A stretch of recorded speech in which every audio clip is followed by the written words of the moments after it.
Welcome to Bigfoot Society. If you have Bigfoot activity to report from the same areas discussed in this episode, please reach out to me directly after this episode. And if you'd like to be on the podcast to discuss a personal Bigfoot encounter, please reach out to me directly at bigfootsociety@gmail.com. Do you wish there was more Bigfoot Society to listen to every week? Well, there is now. If you become a supporting member over at Patreon, you get a special members-only episode every single week on Wednesdays, and sometimes even more episodes. Head on over to patreon.com/The Bigfoot Society. And now let's get on with the show.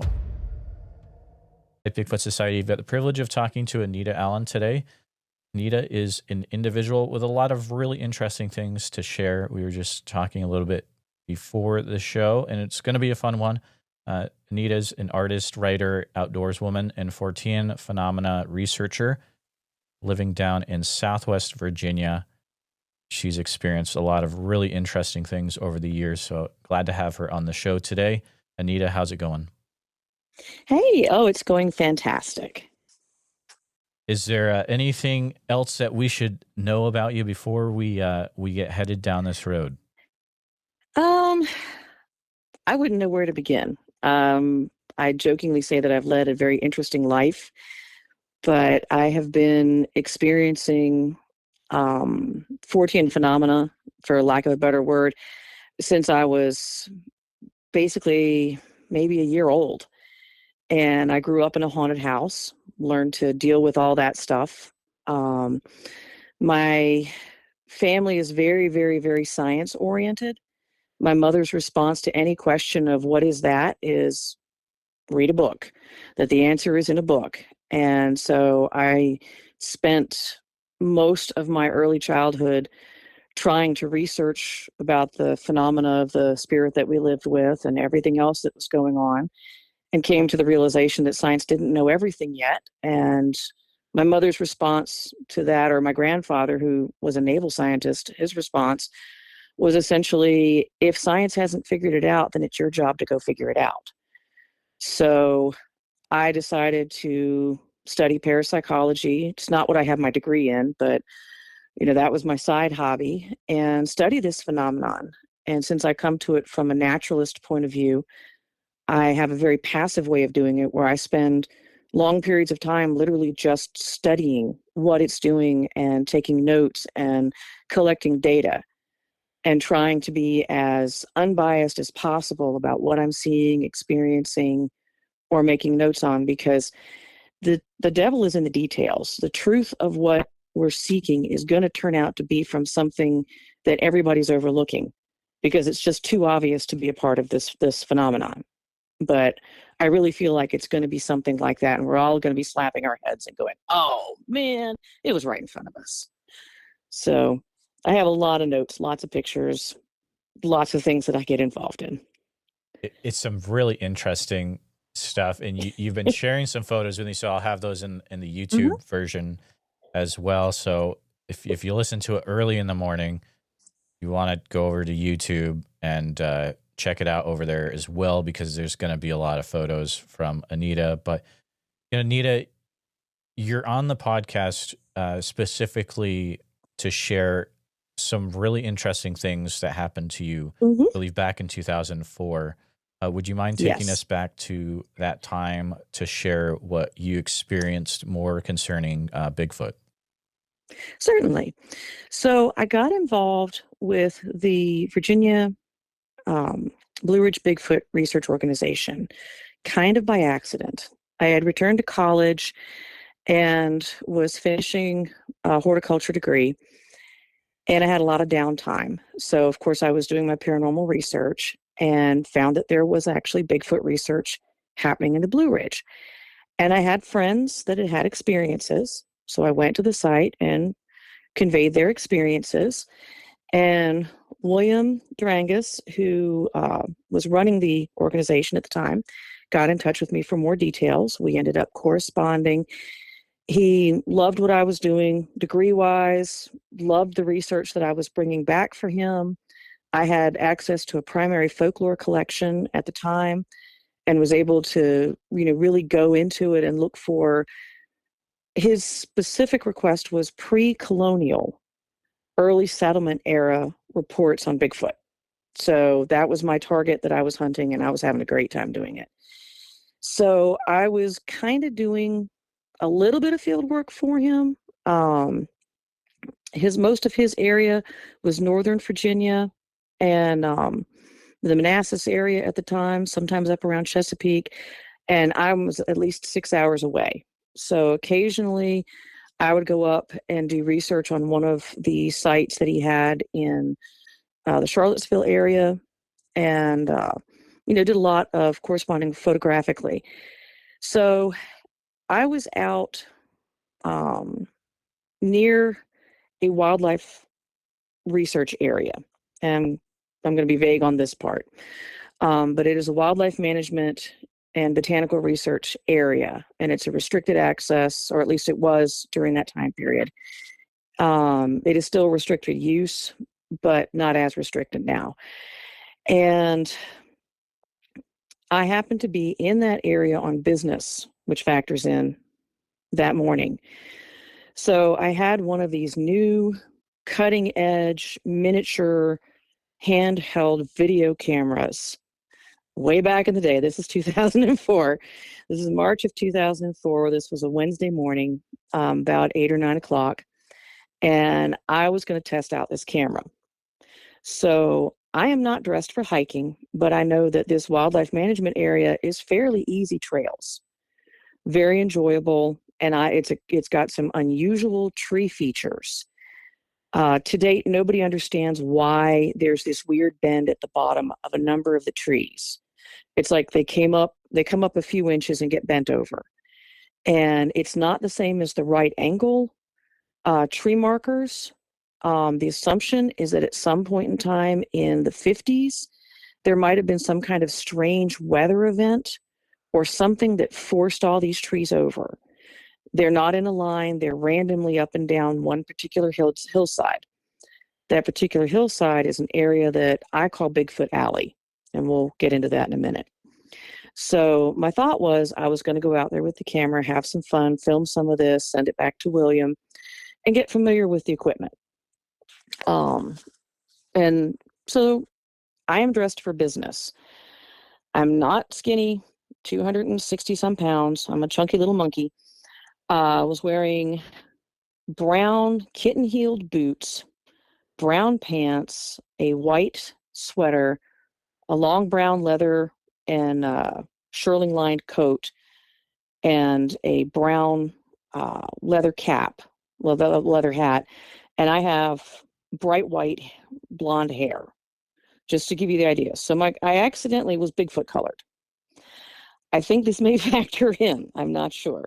Well, I've noted that whenever I am in earth tones, there's more activity. So I'm not dressed for this. I go out. We have had nothing but horrible ice and snow, just like this past year, off and on. We'll have a warm up and then a freeze, a warm up and a freeze. So ice has become packed. And when I get into the area, initially, the weather's lovely.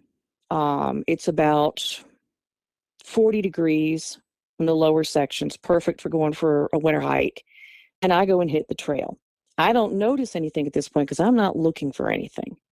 And it's just a normal winter hike for me. Now, when you get through Bigfoot Alley, there's this switchback that goes up to a ridge. On top of the ridge, the trails are basically a figure eight. You're going to come in at the middle part of the right side of the figure eight.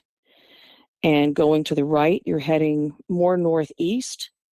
Going to the south, you're going to be heading, or going to the left, you're going to be heading southwest. And about where the meeting point is in the center of the figure eight is a narrow pathway where you climb down some rocks down into a wildlife management area. Again, restricted use. No chance of there being Bigfoot here. It's far too close to residential areas.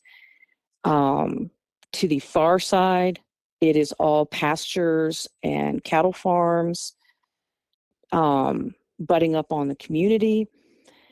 The ridge itself used to be part of a pasture until the 1950s when it got turned into this research area.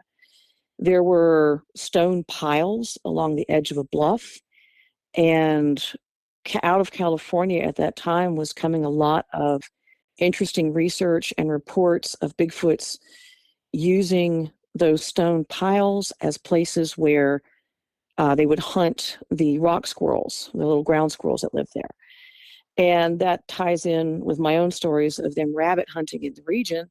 And I thought, well, that'll be a cool thing to take pictures of. So I was looking to do that. So I hiked up the switchback and took off to the right into the denser, icier areas, because up on the top it had not thawed, to get to the rock piles and take some pictures. There are no tracks where I'm at. Initially, there were some deer and turkey and some fox and a couple raccoon, the normal things that you see up there, but there was no larger creature tracks. And so I was breaking the ice. And I got maybe a half mile before it became impossible to go forward. I was literally taking the heel of my boots and hitting with as much strength as I could to crack the ice to create something safe to step on. And I couldn't do it. I got to the point where it was impossible. And so I shot a little bit of a video there and I said, William, if my 265-pound backside cannot break this ice, I can't go forward, and I'm not too concerned about what's beyond here. I'm going to head back. And so then I hiked right back down the trail. And I thought, well, let's go down to the wildlife management area. That'll be fine. Haven't been down there before. It'll be nice to rattle around there. So I started going southward. That was a big mistake. Very quickly, I discovered that our clay and loam soil was frozen about 2 inches underneath. So I had 2 inches of sticky, slippery, disgusting, slobbery mess on a downhill on top of ice. So I got about as far as the trail juncture and was like, oh, I can't do this either. So I decided to head home, and I started hiking back up and as I was coming up to the trailhead, I noticed off in the distance that I could hear ice crunching, like maybe something had fallen. I heard a crunch, crunch, crunch. And I thought, okay, somebody else must be up here. And so I started looking around. I can't see anything. Understand that everything is packed down with ice and snow. And there are a few pine trees, but for the most part, I've got a clear field of view. So I'm figuring maybe the sound is coming from down somewhere below. And so I'm turning around. I'm trying to orient my hearing. It is 100% coming from north of me. It is on the more left side of the ridge from me. And that is where the opposite side of the trail comes down. But it's not as far down as that trail. I didn't know it at the time. I hadn't been down that trail, but I thought it was coming down that particular trail, maybe at this point, 500 yards, roughly.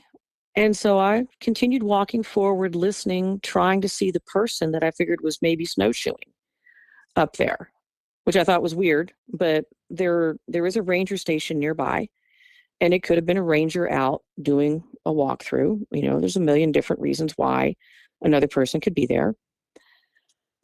But I get all the way up to the trailhead, and I should be able to see this person by now. They have to be within about 50 yards of me. And I'm still hearing them crunch, crunch, crunch, slowly coming closer. They're not there. I don't see them. I don't know what's going on. I'm figuring this is the best camouflage ever. So I stand there listening to this, and I quietly turn my camera back on, and I put it up on my shoulder very slowly, sink down into a crouch. And as I'm recording this, I very quietly whisper, William, I don't know if you can hear this, but something is walking towards me and I can't see it. And it takes a couple more steps and stops. Now, at this point, I have a direct line of sight to that sound. I know where it's coming from. It is literally, well, you can't see where my car is from here, from this window, but it is within eyeshot of me. I can absolutely get a bullseye on it with my arrow. I know where this is. I can hit it with a rock. I can't see it. And I'm like, what in the heck is in front of me? At which point, on my left, in some brush, some dried up cane, I hear something make this weird cough sound. It goes, and I'm look at it like, what the heck? And I'm looking for a gray fox or something when something responds from a deadfall at the other side of the meadow up ahead of me. And this is about 30 feet to my right, and goes, and I'm like, nope, I'm done. I'm flanked. And I said, I'm flanked. I'm out of here. I stood up quickly, spun the camera around so it was recording my back, and I took off down the switchback. And I was like, okay, I'm definitely coming back to figure this out, but today is not the day. I sent the tape to William after reviewing it. You know, you could hear something, but in the entirety of it, you can see nothing. There's nothing on that tape. He didn't see anything either. So he said, just keep him posted on it. And this was outside of his comfort area because, like me, he believed these were flesh and blood creatures. So how does it not be in front of me? I still believe it's flesh and blood. I just think that there's more to it than we're giving it credit for. But that started a regular visitation to that location for the next 5 or 6 years. And I would go at least twice a week. Then after that, gas prices shot up. It's a fairly long trip from where I live. So for me, it became easier to go maybe once a month or a couple times a year. A few years before COVID, I was only going again a couple times a year. From the COVID, I did not go.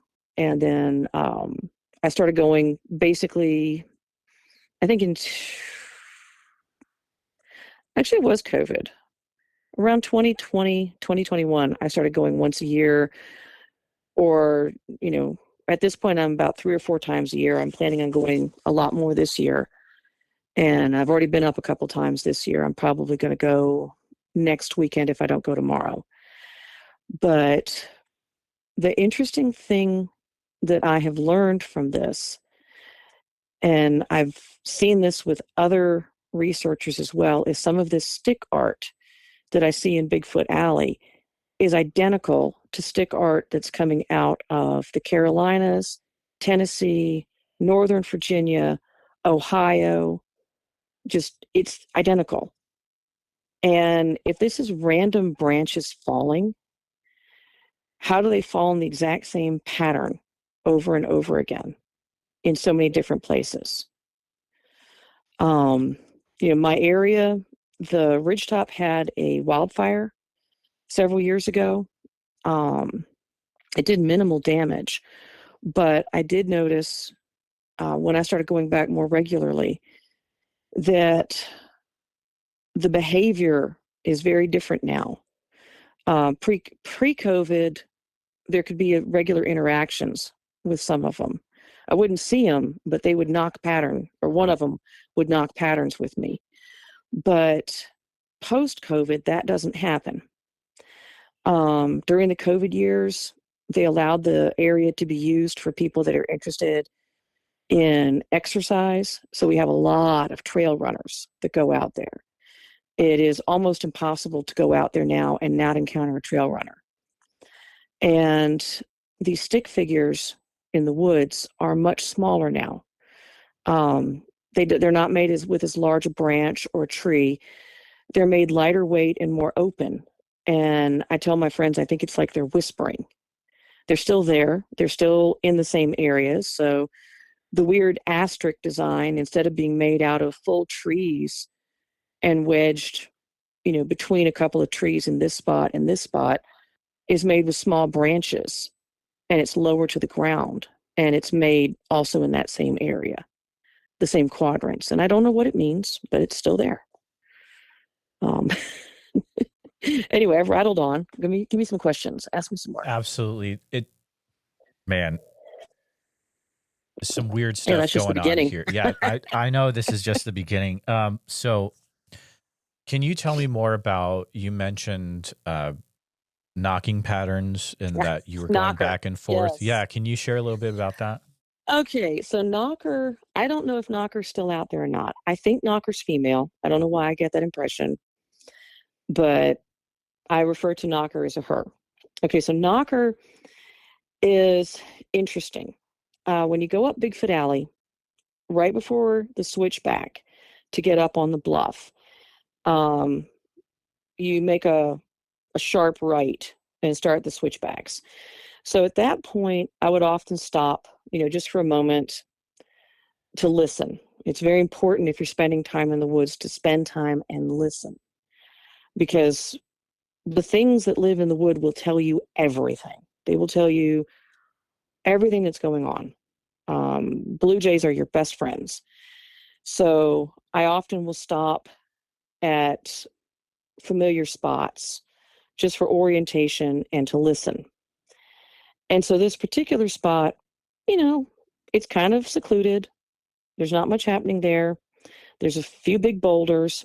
So I decided one day I was going to take one of these rocks and I was going to try to do tree knocking. Because when I tried whacking the trees, it doesn't make a lot of sound. It doesn't sound right. And tried the rocks.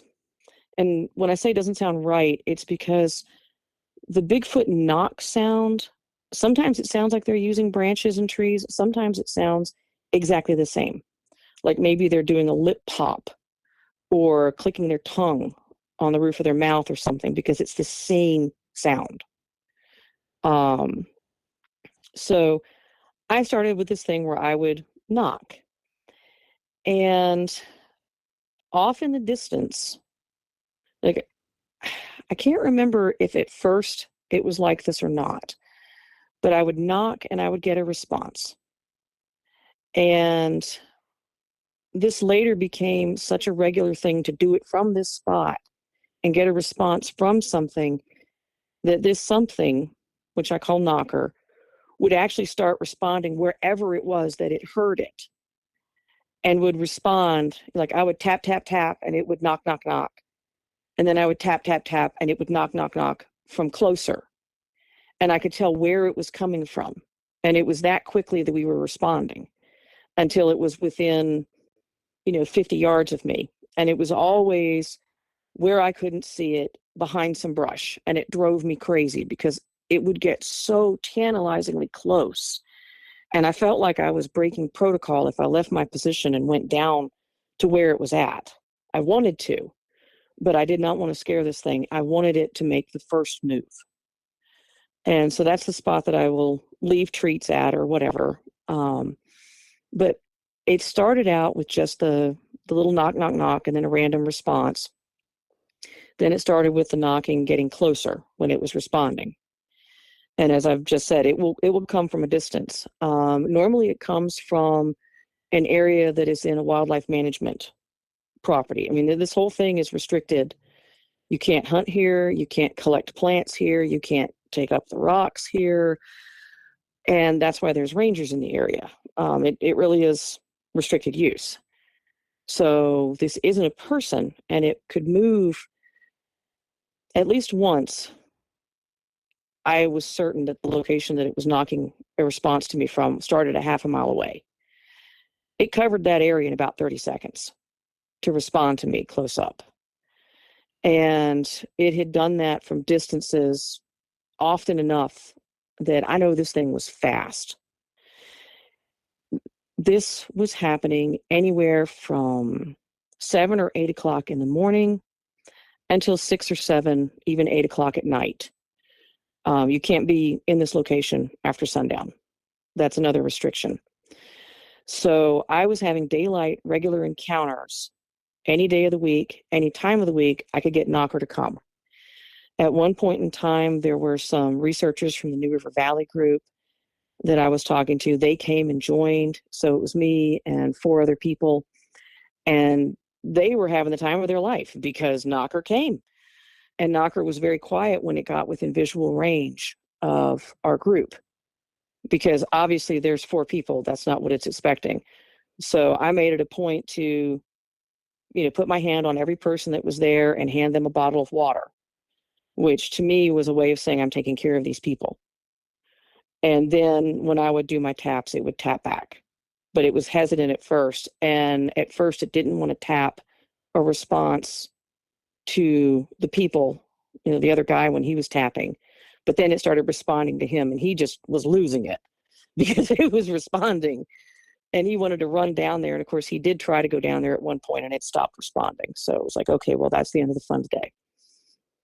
But basically, the game that we would play, I started knocking patterns like tap, tap, tap, or tap, tap, tap, tap, tap, tap. And it would respond with them, though it would take longer gaps between the responses.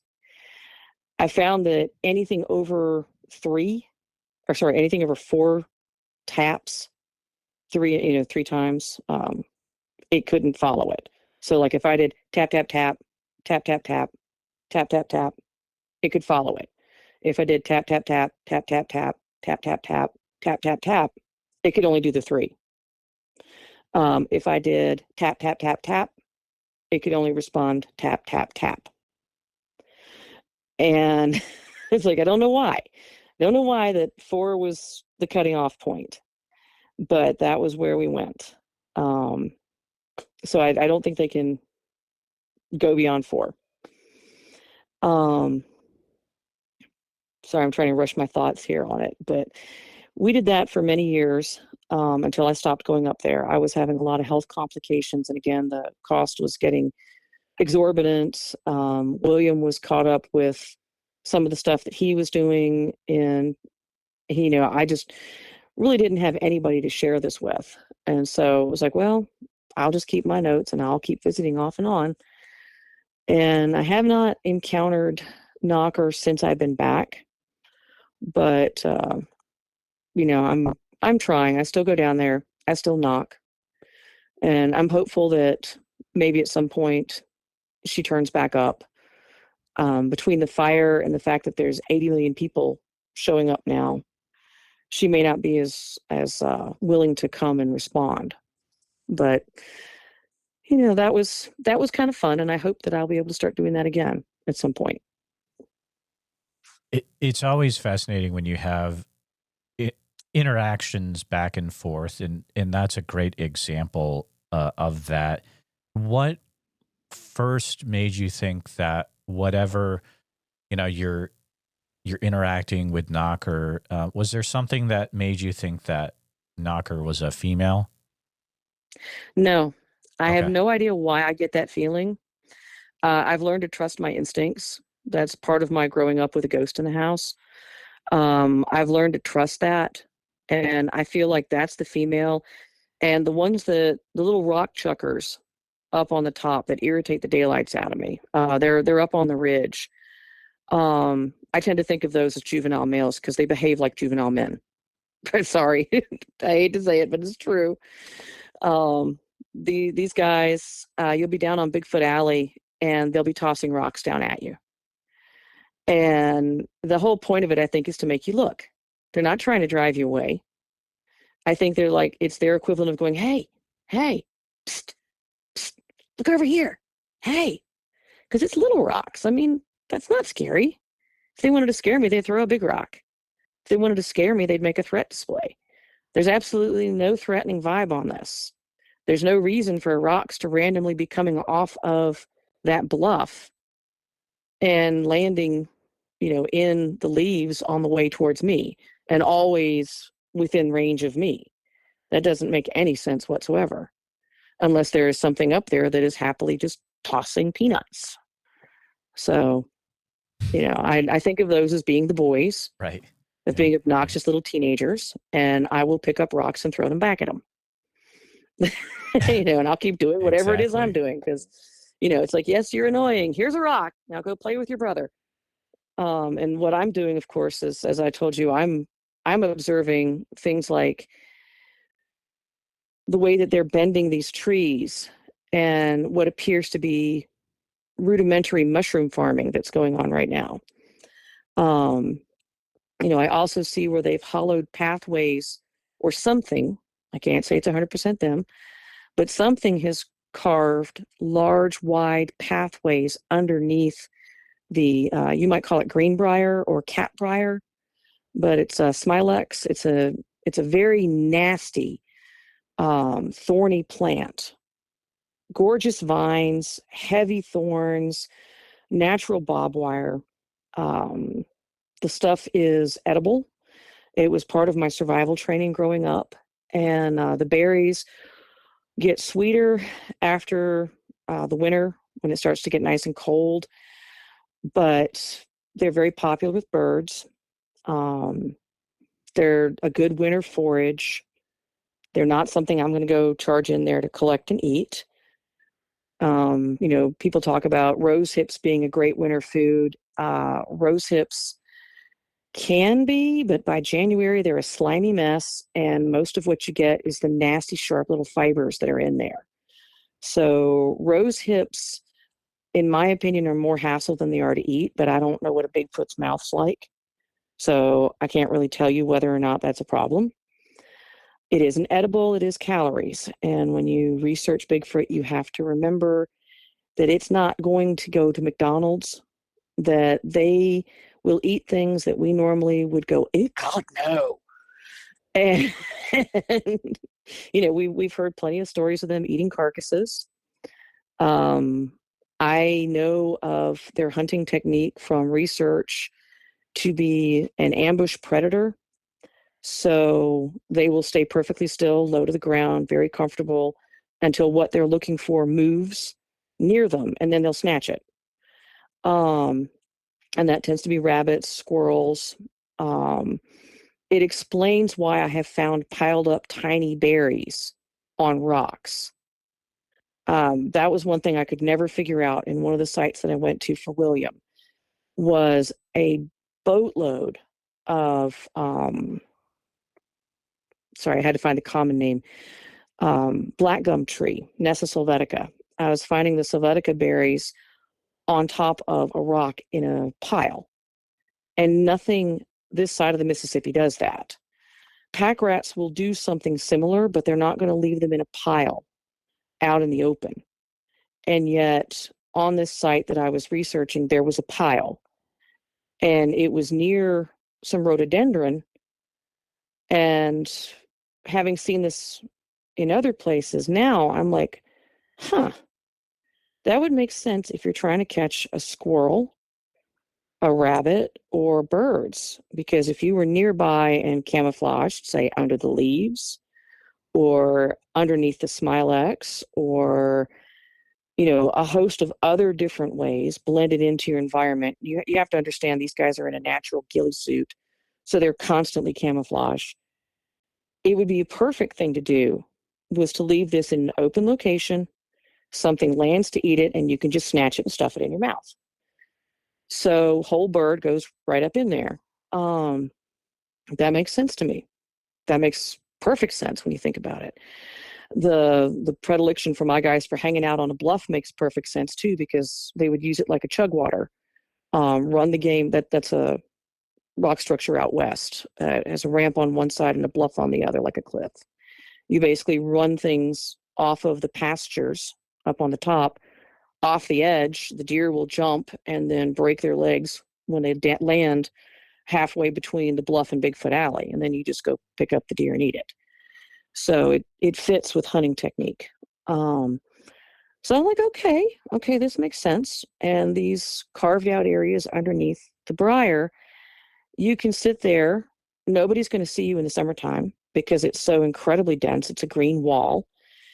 You can just lay down there, because I think they spend a lot more time moving on all fours than upright. It's more calorie efficient to move on all fours. And I think they're under there. I think they're happily eating the leaves and the shoots, which are the sweet parts. It's the parts that I collect and eat. Getting the berries when they want to, waiting for the birds to come into the tangle to get the berries and grabbing a bird. Pop a little Bojangles right up in there, and they're fine. So it's easy eats. So that's what I think is going on in some of these areas. And so I'm documenting those and I'm watching them. I'm planning, when the weather gets a little bit warmer, to start going down into these little tunnels and looking, seeing if I can find hairs. Because if they're going to get hairs anywhere, it's going to be caught in those briars. And so my goal this year is some hair collecting. That's awesome. I think that's a great way to take the research forward, or to attempt to. Have you talked to any of the rangers in this area about any of your research over the years or similar things? No, that's kind of one of those things where you don't want to, like, that's the field that I overlap with, Mm. and one that I will occasionally work with, and one that I wanted to get on with in my younger years. And you kind of don't want to weird your potential employer out completely. So it's Right. not something that I commonly discuss with them. Folks that I'm friends with, I'll talk to, but no, locally with the Rangers, I'm in my 50s, Hmm. so a lot of the people that I know have passed, and I don't really know too many of the new guys.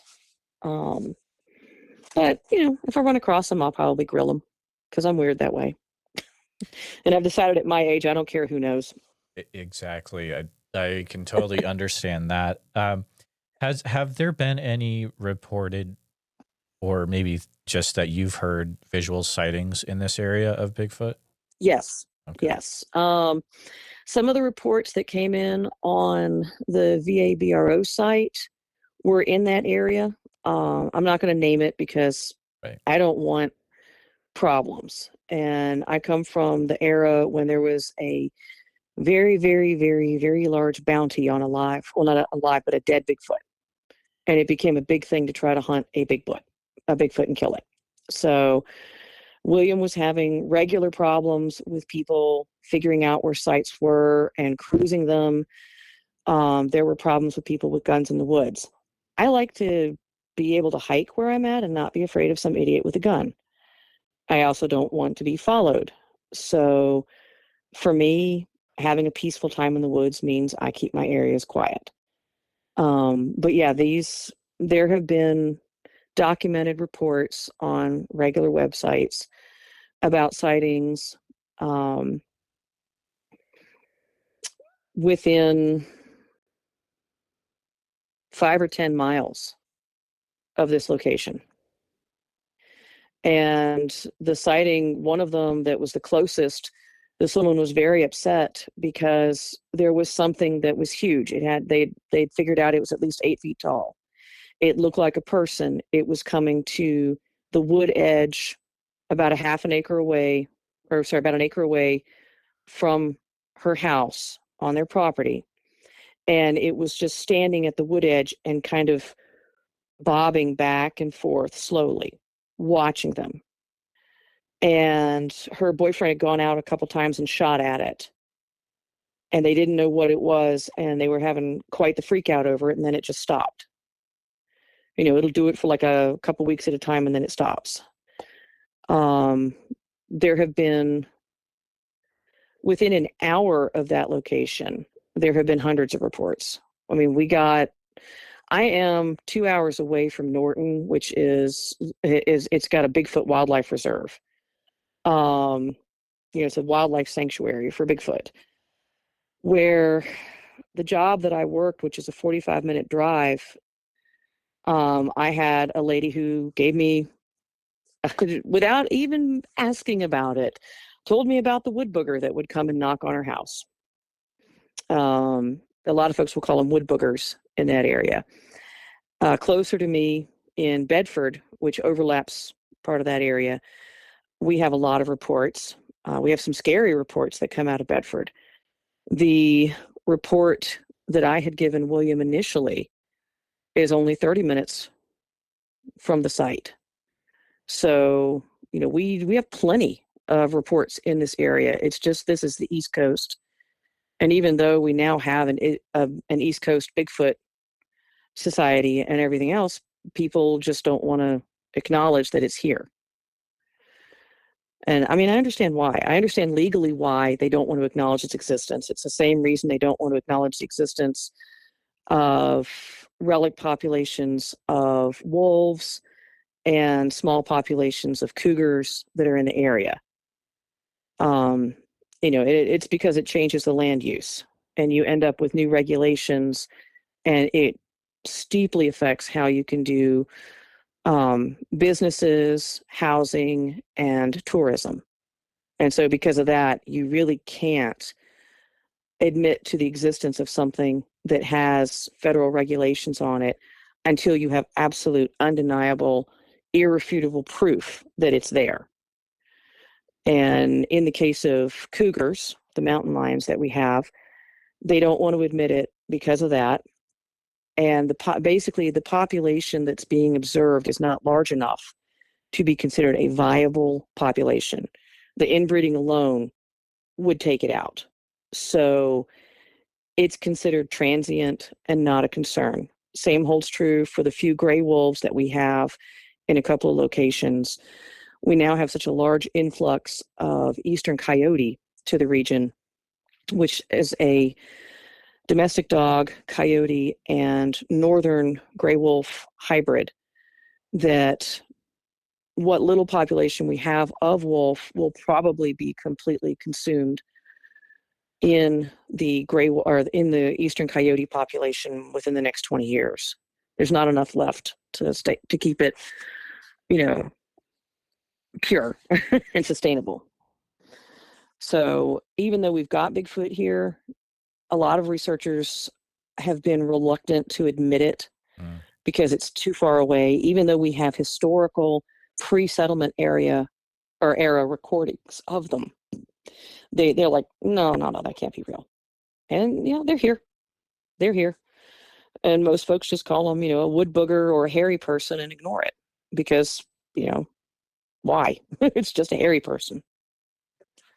It makes it maybe a little bit nicer to try to understand in your mind, I guess, if you were to say that. That's Virginia does have some really wild stuff in it. It doesn't come up a lot on the show, but I'm glad when it does.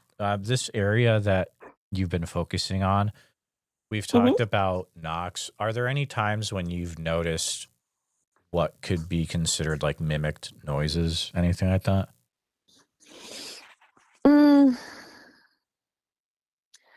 The closest thing to a vocalization that I've heard in mimicry was when I decided that it was going to be my last trip out for a while. And this was back in the 20 teens, probably around either 2009 or 2011. I sat up there, and for about an hour, I played my flute. I have a Native American flute, and I just played. And when I stopped playing, something made a sound about, I don't know, they were fairly close to me. I was sitting up at the juncture between the upper and lower trails right above the wildlife area. So I was sitting on the rocks playing. And this was from down below me in the woods and down where I couldn't see. So maybe 30 to 40 feet. And it just kind of made this sound. And I was like, what in the heck? Because it wasn't a tree. The wind wasn't blowing. It was a beautiful summer day. And that's not a normal animal noise. But as far as mimicking me, I'm not out there talking. So, I'm not whistling. I'm not doing any of the things that normally elicit responses. As far as people, most of the people that I see up there are jogging, so they're not whistling, talking, or doing whatever. When I go up there with a couple of my friends and we're talking, I have not heard anything mimicking us. So I've not had that experience there. I'm not saying that they don't, because I'm darn sure they do. Mary Green was a friend of mine for many years. She was a hardcore researcher. And she talked about not only the mimicry, but their ability to use language And a chunk of research coming out of the Pacific Northwest in settlement era involved the Bigfoot using one of the trade languages. And, some very interesting encounters involving Bigfoot and trade language. So they can learn it and they can mimic it. I don't know why everybody is so hardcore that they can't. I mean, I had known cats that have mimicked people. If you've ever had a husky, they will mimic people. They don't have the vocal structure to mimic a human. Dolphins will do it. They don't have the vocal structure. Parrots and all the rest of them, notwithstanding, if all these other animals can find a way to do it, why are we biased to say that a Bigfoot cannot? We've got documentation that says they do. It means you have to spend time with them. It means you have to try to teach them the language, or they have to hear it regularly. But they'll learn it. So, yeah, I haven't experienced it myself, but I have no doubt that it is perfectly possible and perfectly within the range of their abilities. No, I mean, I agree with you. I don't see why people is like, that's the hill I'm going to die on, is that they can't have language. Because, dude, it's being captured right now in Oregon. Like, I am involved with an area where it has been captured multiple times outside of Oak Ridge. It's like, it's not crazy. Like, it is not. I don't think it's crazy to go down that road, but right. I mean, the report that I'm most fond of that was out of the Pacific Northwest, this trapper trader thought that, he saw this human, a little native boy and a Bigfoot traveling together all the time and doing stuff. And when he would come around, it would hide the boy inside a tree. And so he managed to lead it off one time, have it follow him, and went back to rescue the boy. And the kid, was only speaking, I guess, his native language. I think it was Klingket, but I'm not sure. And he grabbed the kid and got him in the boat, because the Bigfoot out there don't swim. They tend to bob. And so he got out in the water with it on the boat and was hauling the kid away. And the Bigfoot came to the shore and was screaming at him in trade language and was yelling at him, "Return my friend. Give me my friend. Where is my friend?" And was yelling for his friend. And the boy kept trying to go back to him until he hauled the kid away. And he took the kid back with him to town to corroborate the story. And the kid, I don't know if the Bigfoot broke the kid out or the kid got away, but either way, that night the kid got away from where he was being held. And so they assume they probably met back up. But I mean, it's very clearly yelling at him in a trade language. So it understood that the guy in the boat didn't speak the language that the kid spoke. And the kid was willingly hanging out with this Bigfoot and running around with it. So either it was raising the kid, or it was, just friends with the kid. But either way, it was protective of him, and it was referring to him as my friend. Give me my friend. So if it can learn to say that in a trade language and identify that the person in the boat speaks trade language, it's absolutely ridiculous to think that the others can't learn it. And Mary, when we had a Friends of Bigfoot group, and we were online talking all this stuff all the time. Several of the people talked about people from our region and the Bigfoot language. And the Bigfoot language was written down, and they shared it in, I guess, a book, but it immediately got discounted because it was Cherokee.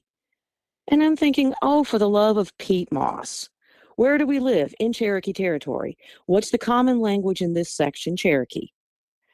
So why would they not be speaking Cherokee? Why would they not be using it? So I'm just, for me, I'm gobsmacked that they won't consider that data. And I understand why they don't. It's scary. It's terrifying to consider that there is something out there that chooses a simple life, chooses not to be a part of our society, chooses against modern everything, and isn't like us. I mean, we have this whole uncanny valley thing that we're terrified of, where something that looks like us but isn't us is out there. And I mean, that's hardwired into us from surviving to being the last known member of our species. The other homos have all died out. The Homo devisonian's gone. The Homo neanderthal's gone.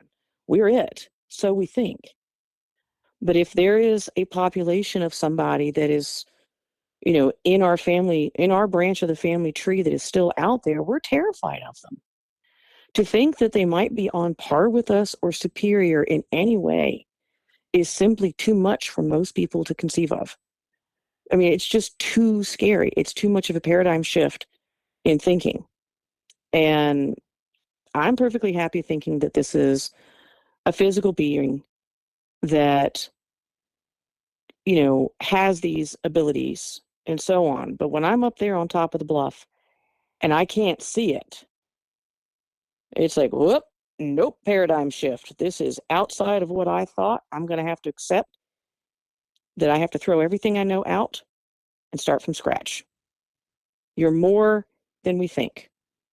Absolutely. And that's where my brain is. Yeah. My brain is this is a greater mystery than we can conceive of. And we have to accept it. It blows me away where at the end of the day there's a portion of the community, and this is gonna just get me just taken out. Go, bring it on. I know where you're going. You're go. going to talk about the folks that'll die on that hill. Here's the thing. It's like, okay, we're in a subject such as Bigfoot, and yet you're like not going to look at all of the things that are being said, and you're like, no, I'll only go so far because, dude, just stop it. Like, come on, man. When you jump into the weird pond, you have to be willing to swim over all the weird pond, not just stay in the section you're comfortable with. It's not weird though. Like here's the thing. So like when we use that terminology, like I don't know if it's good or not. It's like, I think we have to get to the point where we just accept that like people are reporting stuff like it was invisible. Yes. It talked to me in my head. I couldn't move. Okay, and just it's happening, like.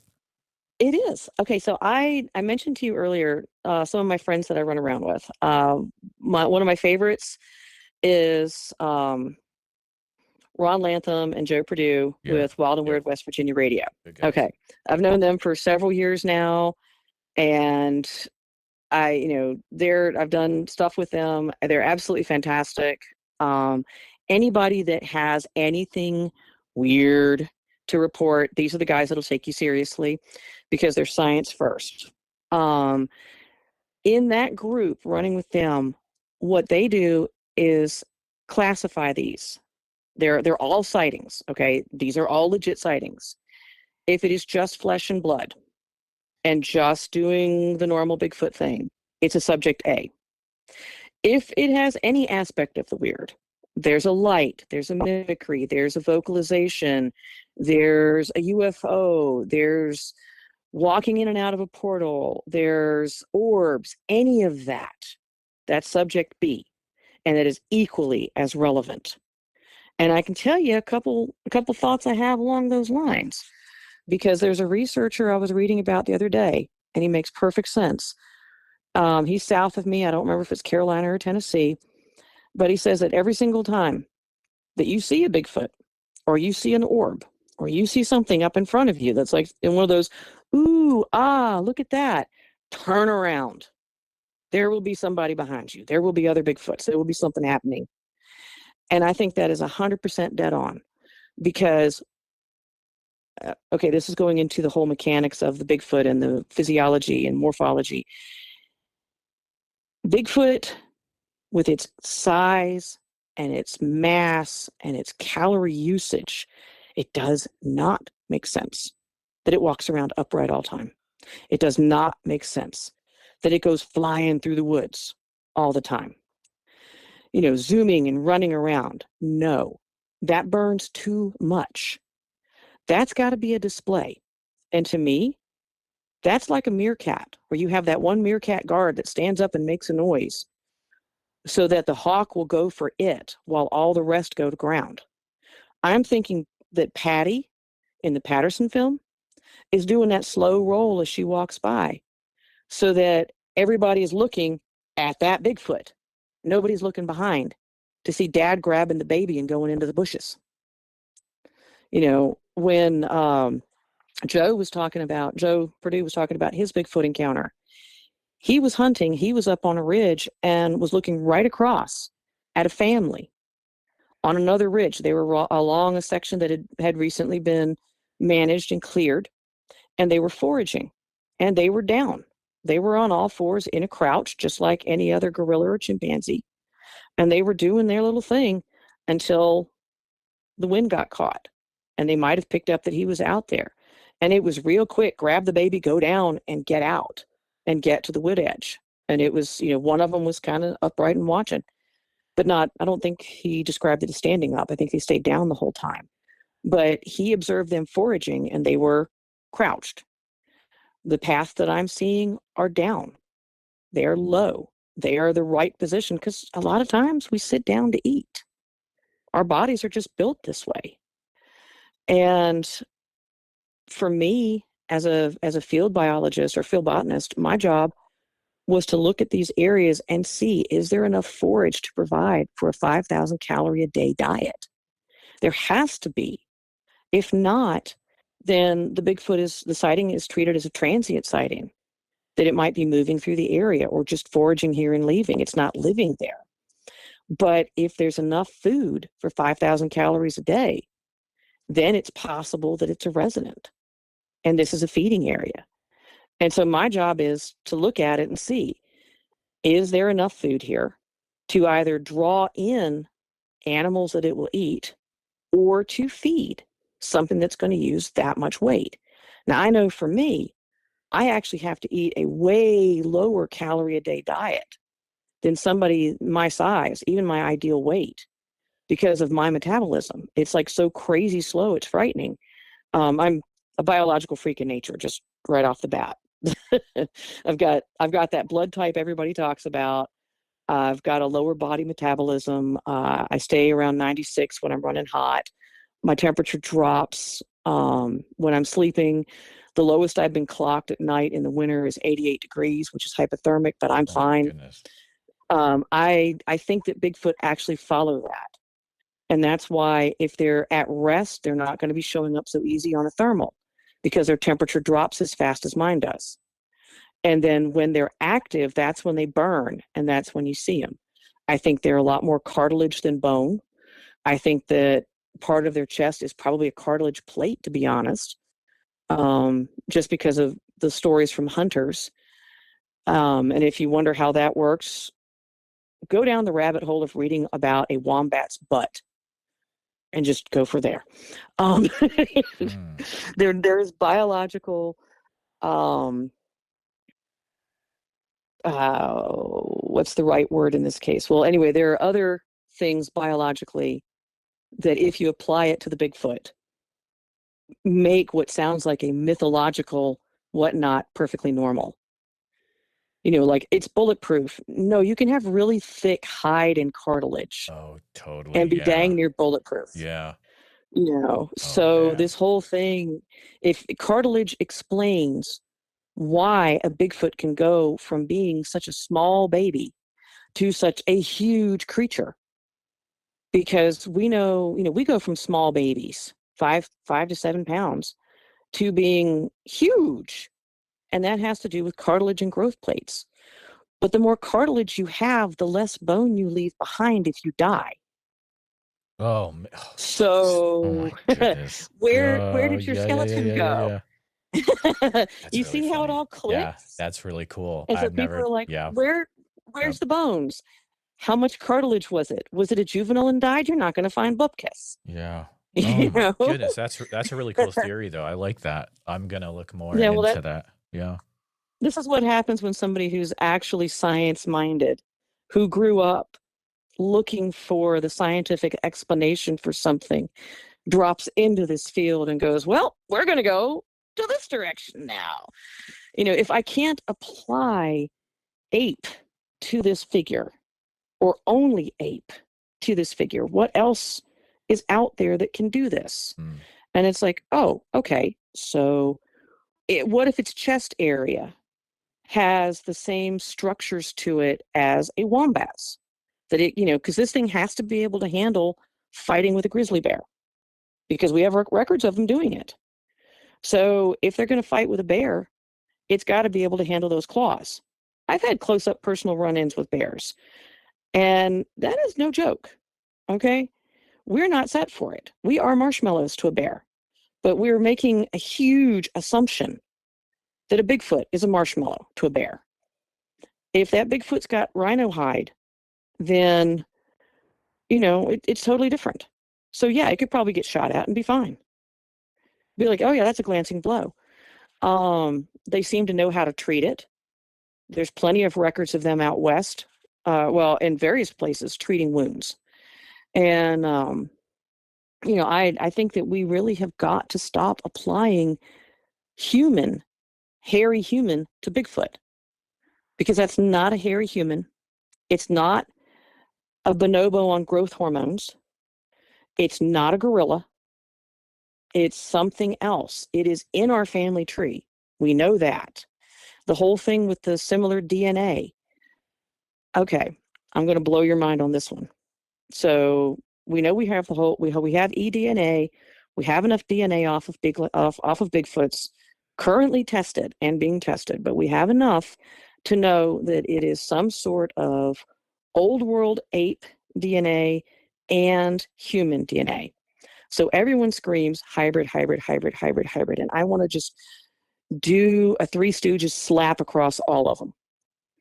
And the reason for that, we share that our DNA with a lot of other animals, and we don't interbreed with them.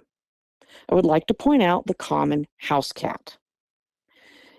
If you have to throw hybridizing completely out, because your house cat, which is descended from the same line as tigers, okay, that little house cat not only has some human DNA in it, it also has squid DNA. You want to explain to me the house party and drunken keg fest that resulted in that? Because it's not interbreeding. It's some kind of lateral gene transference, but it's happening. And as far as with the Bigfoot, we call it human DNA, but it may be what we've identified. We identify 100% of what's in our system as what makes us human.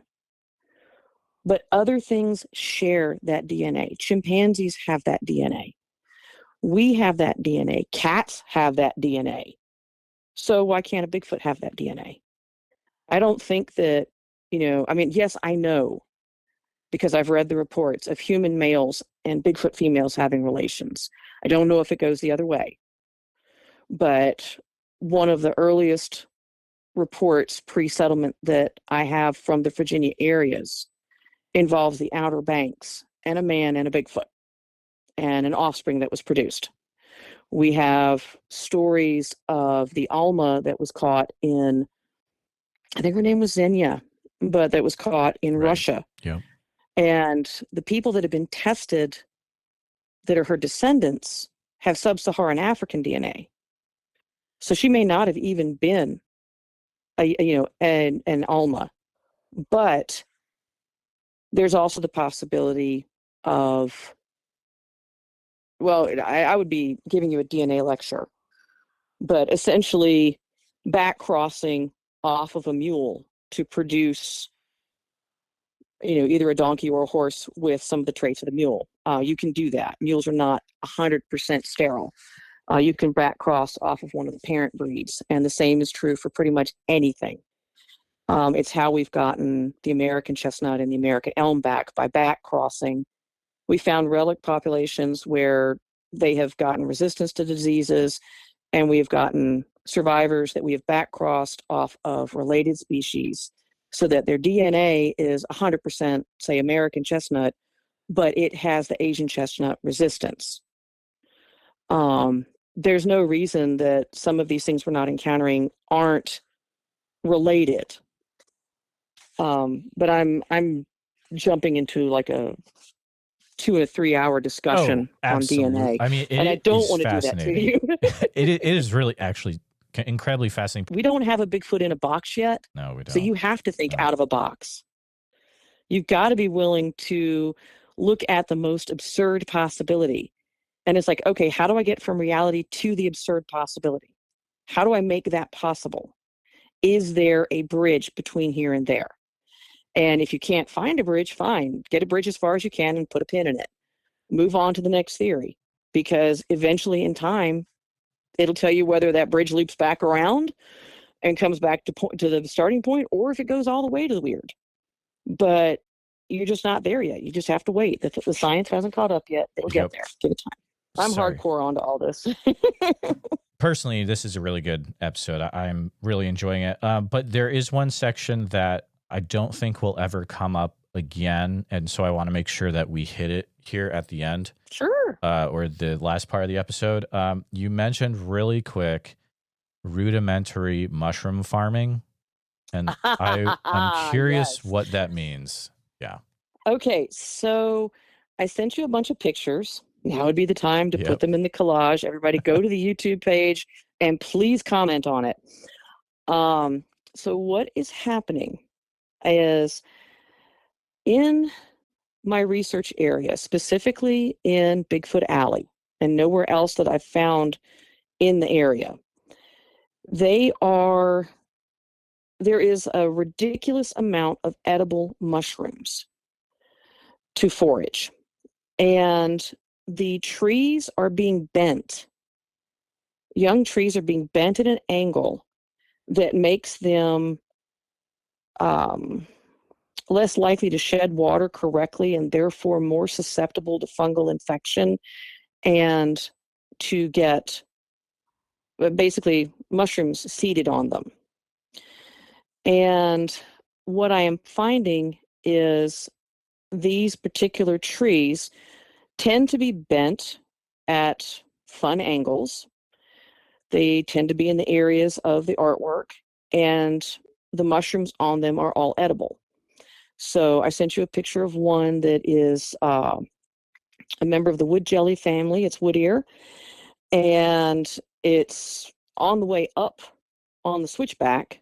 But if this were something I could get away with in that area, I would be harvesting that for dinner. That's quite a delicious little mushroom there. In the Bigfoot Alley section, or at the other end of Bigfoot Alley, you have to go down into a ravine and then up. And the reason I started noticing the fungi was when I first started coming out there was a lot of a lichen or a lichen fungus hybrid. It's called rock tripe. And rock tripe is a survival food. You use it to thicken soups. It looks like dried up crusty algae on a rock, but it's not. It's actually a fungi, and it's usable. It's very gritty and not tasty. And I had noticed that people had basically climbed all over the rocks and removed it in this area, which made me very annoyed because I liked it. It was pretty. Then I started finding in that area a mushroom called lion's mane. And lion's mane currently is now being very sought after by a lot of foragers because it's very good for neurological issues. It's excellent, makes great fritters. It's a delicious mushroom. And I sent you a picture of one of the trees where it has been partially harvested out of the tree. So, that one, that area has got a lot of the lion's mane going in it. You cross the creek and go up into Bigfoot Alley, and that's where I start seeing the turkey tail and the wood ear being like And also some of the shelf fungi that are edible, things like oyster mushrooms and stuff like that are being used. These are showing up on the artwork. The artwork is like where they have the arches. Specifically, it's on the arches, and it'll be the triangular shaped arch where you have a live tree that's bent over, and it's either caught in a branch or another tree, usually dead, that's leaning in to create the upright section. 9 times out of 10, it's a branch or an uprooted piece of tree. And trust me, you can tell the difference between uprooted and something that's just been pulled over, because I'm looking at a base of all the little tree branches or the trunks, roots sticking out, sorry. And, it's set on top of leaves. So it'll be this structure weighted down by more branches, and the hanging branches will be seeded with or already growing mushrooms.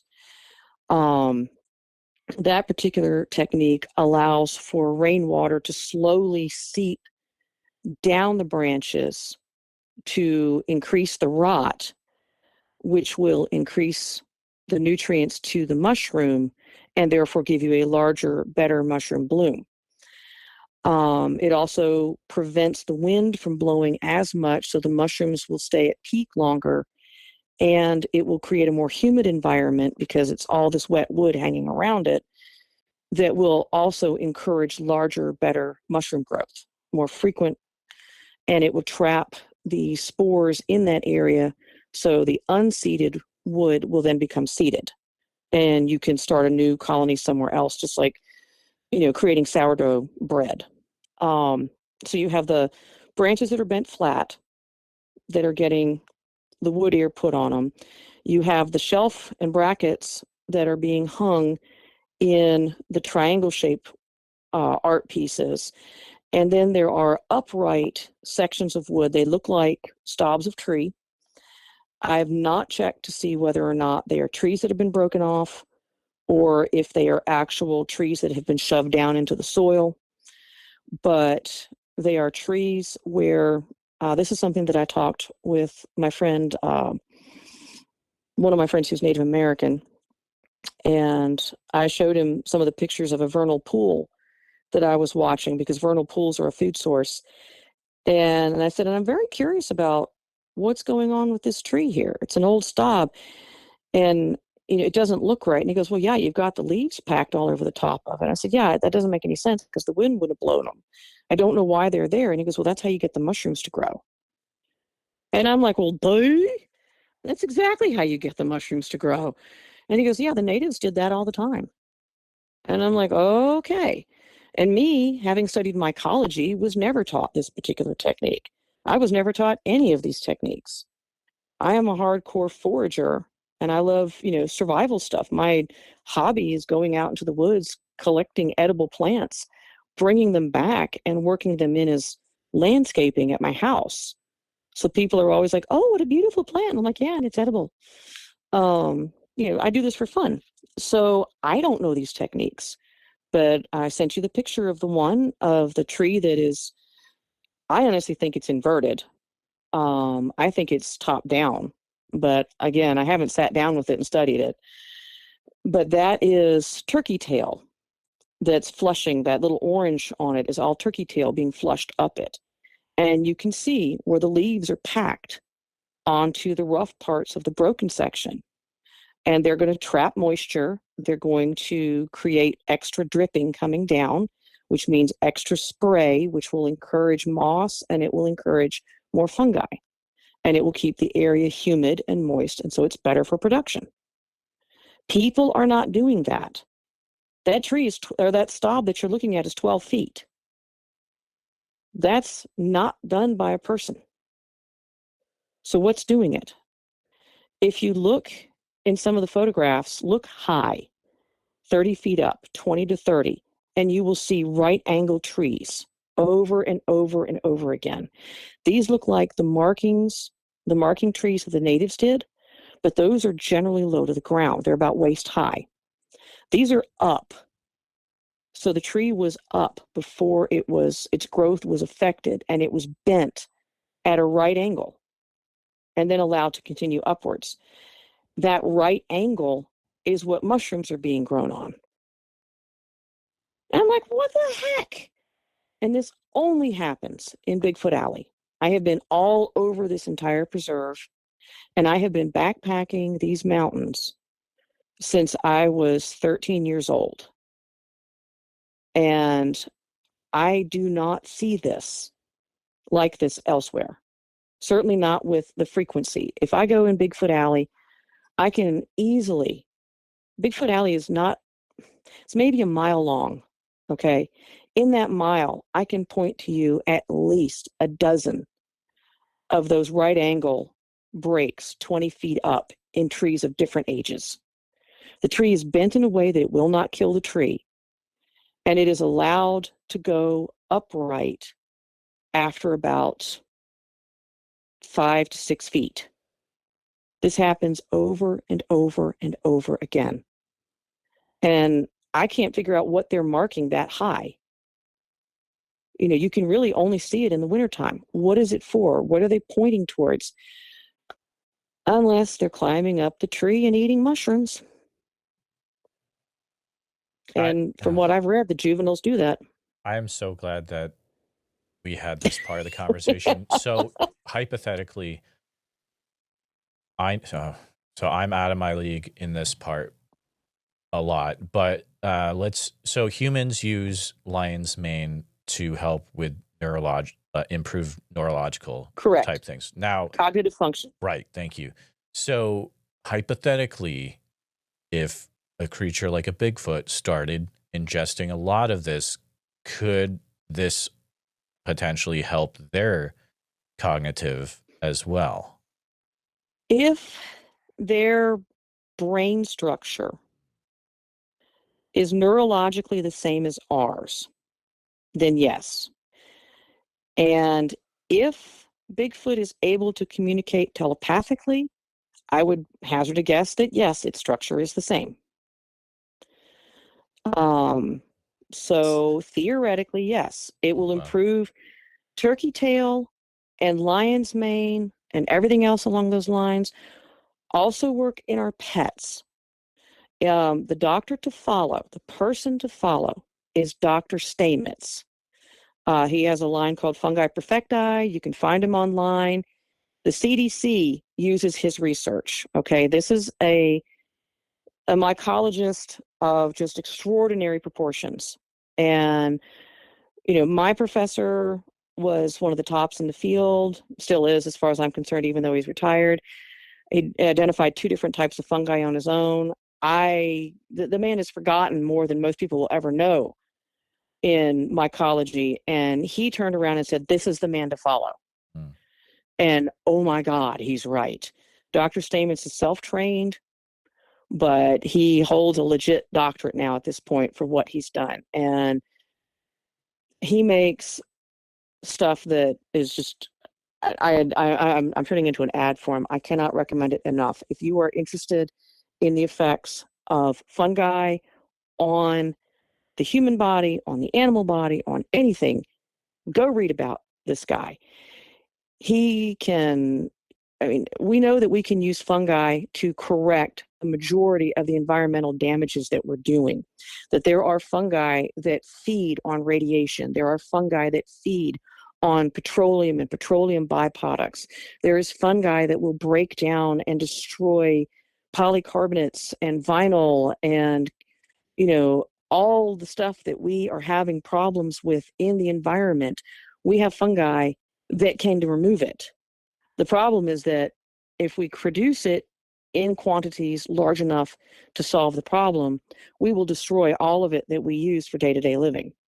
So right now, it's being done in very controlled quantities to prevent basically complete destruction of the world as we know it by removing every type of petroleum byproduct, i.e. plastic, that we use.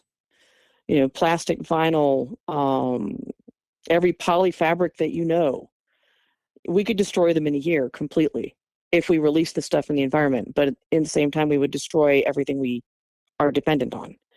So until we have a way to do this in a controlled function, we can't do much more than heal the environment with a handful of mushrooms. Mm. And, if you want to follow that kind of story, if you want to find what you need to detox your system, if you want to find what you need to help your immune system to fight viruses and bacteria and everything else, follow Dr. Stamets. I will not bore you with that lecture, but the man knows what he's talking about. You can trust everything that comes out of what he does. Wow. And yes, okay. That's the go-to. If you want to look at, are these guys eating stuff to detox themselves from eating our garbage or living in our bad locations? Yeah, that makes sense. That could quite possibly be doing that. We have seen orangutan use herbs and make pastes as medicine and treat themselves. We have stories of Bigfoots soaking themselves in water tanks to deal with gunshot wound infections and heal themselves. We have deer. We have stories of deer, our everyday dumb forest goats. We have stories of them laying down in mud to essentially occlude wounds and to cover up a wound and to heal it. And hunters will tell you multiple times of deers that have got antler wounds from fighting with other deers that have encysted fur, it basically impacted fur in them that they have healed up from. They know what to do. Just like dogs know how to eat grass to make themselves puke. They know what to do. There's no reason at all except for hubris that prevents us from thinking that a Bigfoot can't do the same thing, that can't eat turkey tail mushroom to help fight off cancer and to help them to adapt to living closer to humans easier, that can't eat this fungi to help clear their head and think better. I mean, I don't think they would even consider it, honestly, if they were stupid. I'm sorry, I'm saying this wrong, but if they're dumbed down normal animal and start eating something that makes them think better, then they'll naturally think better, and then they'll learn to associate this makes me think better and eat it. But if they are just an animal, they're just going to see that as food. Sure. And all they're going to figure out is food make me feel better. I eat more food to feel better. Right. And then later they start to think clear and go, this food makes me think better, and I can actually contemplate the stars. So I will eat more and think about the stars. This is wild. Oh my goodness, yeah. So they have to evolve up from that is food, I eat food, to that is good food. I eat good food for good things. Because our ancestors learned you eat that weird plant and you see things. I don't want to know which one of our ancestors was the one. I learned this from my mycology professor. I don't want to know which one of our ancestors was the one that figured out that everybody else except for the people in Fred's family die if they eat this mushroom. But if Fred's family eats this mushroom and I drink Fred's pee, I will see God. I don't want to know which ancestor came up with that, but that is a legit thing. That is a legit mushroom in South America. That is a legit thing I have been taught about. I am not going to share. But certain families' genetic lines are capable of ingesting that mushroom. Their kidneys filter out the toxins, and their kidneys produce a urine that is psychedelic, and shamans will drink it to have visions. Oh my goodness, that is wild. I don't want to know which one of our ancestors did that. Wow. Okay. What are the chances that was discovered? My goodness, this is intense. But I mean, that's our family tree, okay? Yeah. So why are we saying that the Bigfoot family tree can't have a weirdo doing that? Absolutely. Yeah, absolutely. We can't say it. As scientists, we can't say it. We want to say it. We can't say it. Not if you are truly in there for the long haul. I'm not going to die on any of these hills. I am going to keep going. I am going to research until there is nothing left, until everything is known. And I'm not, I run across stories like what I just told you. I run across stories about living with Bigfoot. I run across stories about, Bigfoot's taking people to alien worlds and vice versa. Bigfoot saving communities from natural disasters. I see this all the time, and I'm like, if somebody's passing this story down that this happened, then why and who are we to say it can't? Something was the grain of truth that started this, and we need to research until we find what that grain of truth is. So I'm not. I started out with the whole flesh and blood makes sense, and now I'm like, nope, it's only a part of the equation. Mm. It's like saying that human beings can only do one and one. We can only do addition and subtraction. That we will never understand the stars. It's saying that we are only flesh and blood and nothing more. And yet that means everything that every religious group has ever told us is wrong. That means all the studies on the bicambrial mind are wrong. It means that everything that we like to daydream about ourselves is wrong, and that we're nothing but a meat sack. And we exist to do what? I mean, why are we even working a job? Why are we doing anything? Because we're nothing. We're nothing. Everything we dream about is false.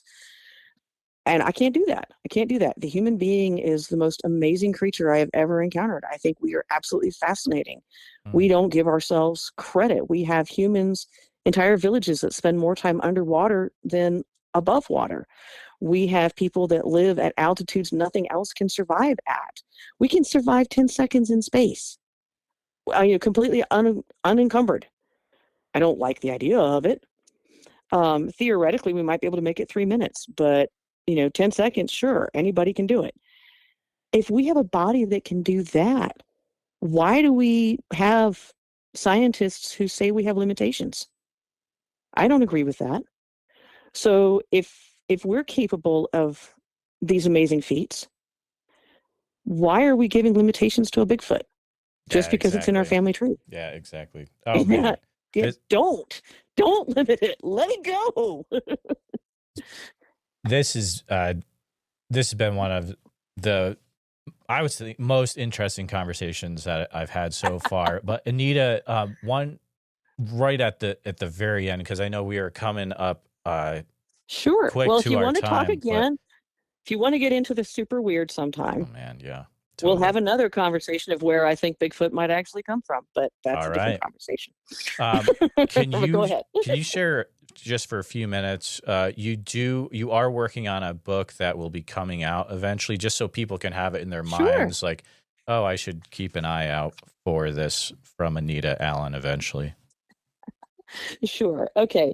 So I am working on a book. It's taking a while because I am trying to get firsthand accounts, and that's a lot harder. And I'm limiting it to strictly within about an hour of where I live. Where I live is the Roanoke Valley in Roanoke, Virginia. Yes, it is related to the Lost Colony, but the Lost Colony was not here. The headwaters for the rivers that the Roanoke Island is in the mouth of, that it's named for, is from here. And they have found the Lost Colony. Um, Another story. But anyway, what I am doing is limiting it to strictly the bizarre, strange, and unusual phenomena that have happened here in the valley, essentially within the last 70 years. Because I am tired of the same 4 or 5 stories making the rounds. Everybody copies L.B. Taylor, and there is so much more going on than L.B. Taylor. But where I live is extremely weird. I joke with my friends, it's kind of what would happen if you put basically 300,000 people living on Skinwalker Ranch in the Uinta Basin, because that's what we have. I've had UFO sightings multiple times in the valley. One of them, I could see the spot from my window. I'm involved in an ongoing UFO, UAP investigation that's ongoing, but it's about an hour about 45 minutes from where I live. And it is outside of the valley, and it is unfortunately right on the edge of my book zone. So it's mentioned, but that's like pretty much every night at a certain time you can go and see this stuff, and it doesn't make any sense. Um, but anyway, what I'm doing will be coming out through a new imprint that I'm starting. That means the book publishing company, Rowan Wolf Books. And if you want to keep track of it, my husband and I have Mythic Delirium books, which is fiction and science fiction.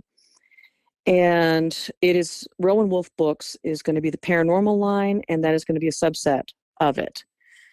So it will be announced on the Mythic Delirium page when I get the website up. The book is about halfway. So we're at about 50,000 words right now. I'm aiming for about 80,000. So it'll be a nice thick book. It's not going to be one of those little chap books.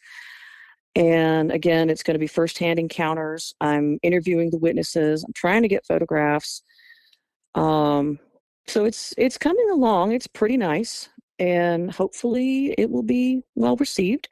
It's going to be called Nothing Ever Happens Here, because that is pretty much what everyone thinks and says. You know, people talk about growing up with a spirit, which, you know, like me, they're like, oh yeah, I grew up in a former mortuary. We had a ghost that used to come over all the time. You know, and we talk about this stuff. Everybody has got an experience, but they're like, yeah, but it's not a big deal. You know, the ghost was always pulling all of my Marilyn Monroe stuff off the shelf. I don't know why. Or, yeah, I kept seeing this kid walking around in the backyard, and he doesn't belong to the neighborhood. Nobody knows who he is, and he turns out he's, you know, somebody that passed years ago. I've got a story of a kid walking along the railroad tracks, and he sees a guy dressed, you know, walking along the other way. I think he was holding railroad lantern. I don't remember. But anyway, he asks the kid if he knows where somebody lives, and the kid says, no, I just moved here. I don't know them yet. And the guy thanks him and then flies up in the air and takes off. And it's like, what the heck just happened? You know, people are like, yeah, okay, that happened. Again, like I said, the UFOs, I thought that I was taking a video of a trash bag behind the trees floating, and I thought, that's kind of neat the way it's flying up. I'm going to mess with my husband and tell him it's a UFO. And started shooting a video, and then it cleared the trees, and it's like, oh, hell. And, you know, had somebody posting on one of the checkpoint and road warning signs about a giant blue orb flying down the road. And somebody else was like, oh, yeah, we saw one over here at the other end of town a couple of weeks ago. And just this regular common conversation will happen over the flying lights. And it's like, no, guys, this isn't normal anywhere else. You don't understand. Seeing it in your field, acting like a Roomba, going back and forth over your field, and having it shoot up in the air when you walk down to it is not considered normal. Having giant lights outside your windows at night is not normal. Hearing the monkey chatter going on between two things walking through your backyard at night is not normal. That's one of the Bigfoot reports that I have here. And that actually makes perfect sense if you know where it is. It's following the line of a railroad track that's rarely used anymore. And wildlife uses the railroad tracks, the greenways, and the river walkways as green corridors now. I'm part of a master naturalist group, and this is a common thing to find wildlife coming from in the deep woods through municipalities like mine and going to the deep woods on the other side by following greenways. So we have cougar sightings happening in the city. We have a Black Panther sighting in the city. We have Bigfoots audibly heard in the city.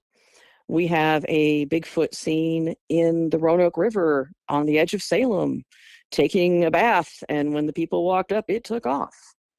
You know, we have these reports happening, and people are like, well, must have just been a hairy neighbor. You know, must have been this, must have been that. There's a million things it might have been. But who knows? So I'm recording them because, again, like I said, the devil's in the details. There could be something, a commonality that none of us are seeing right now that our descendants will and go, well, duh, it was right in front of us. Oh man, that is So, great.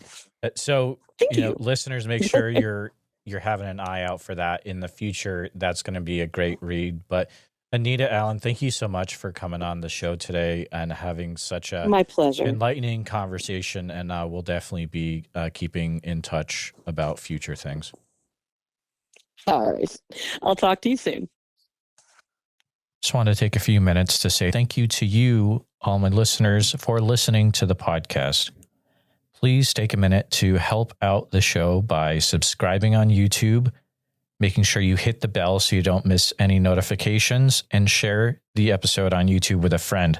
Also, if you're listening to us on a podcast, thank you so much. Make sure that you're subscribed, share the show with a friend. Really, it's all about sharing the show wherever you can. If you've had a Bigfoot encounter related to the following or know someone who has, please reach out to me at bigfootsociety@gmail.com or pass on my email. Here's a list. The Subtle Lake area of Oregon, Rainbow, Oregon, McKinsey Bridge area, Sweet Home, pretty much that entire area, the north part, if you get what I mean. I'll see you back next time, listeners. Sasquatch Summerfest this year, July 11th through the 12th. It's going to be fantastic. July 11th through 12th in Green Waters Park in Oak Ridge, Oregon. And listeners, if you're going to go, you can get a 2-day ticket for the cost of one. If you use the code BFS, like Bigfoot Society, but BFS, and it'll get you some off your cost. Priscilla was nice enough to provide that for my listeners. So there you go. I look forward to seeing you there. So make sure you head over to www.sasquatchsummerfest.com and pick up your tickets today.